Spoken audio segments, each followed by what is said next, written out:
Deuteronomy 19.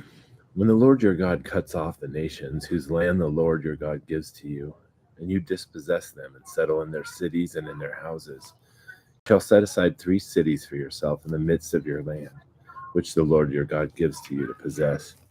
You shall prepare the roads for yourself, and divide into 3 parts the territory of your land, which the Lord your God will give to you as a possession, so that any manslayer may flee there. Now this is the case of the manslayer who may flee there and live, when he kills his friend unintentionally, not hating him previously, as when a man goes into a forest with his friend to cut wood, and his hand swings the axe to cut down the tree, and the iron head slips off the handle and strikes his friend so that he dies. He may flee to one of these cities and live, lest the avenger of blood pursue the manslayer in the heat of his anger and overtake him, because the way is long, and take his life, though he was not deserving of death, since he had not hated him previously.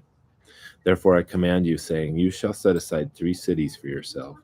And if the Lord your God enlarges your territory, just as he has sworn to your fathers, and gives you all the land which he promised to give your fathers, if you carefully observe all this commandment which I command you today, to love the Lord your God, and to walk in his ways and always, then you shall add 3 more cities for yourself beside these 3.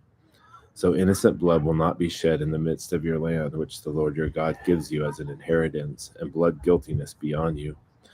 But if there is a man who hates his neighbor and lies in wait for him and rises up against him and strikes him so that he dies, and he flees to one of these cities, then the elders of his city shall send and take him from there and deliver him into the hand of the avenger of blood, that he may die. You shall not pity him, but you shall purge the blood of the innocent from Israel, that it may go well with you. You shall not move your neighbor's boundary mark, which the ancestors have set, in your inheritance, which you shall inherit in the land that the Lord your God gives to you to possess. A single witness shall not rise up against a man on account of any iniquity or any sin which he has committed. On the evidence of 2 or 3 witnesses, a matter shall be confirmed. If a malicious witness rises up against a man to accuse him of wrongdoing, then both the men who have the dispute shall stand before the Lord, before the priests and the judges who will be in office in those days. And the judges shall investigate thoroughly. And if the witness is a false witness, and he has accused his brother falsely, then you shall do to him just as he had intended to do to his brother. Thus you shall purge the evil from among you.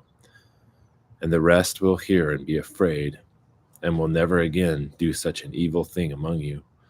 Thus you shall not show pity, life for life, eye for eye, tooth for tooth, hand for hand, foot for foot.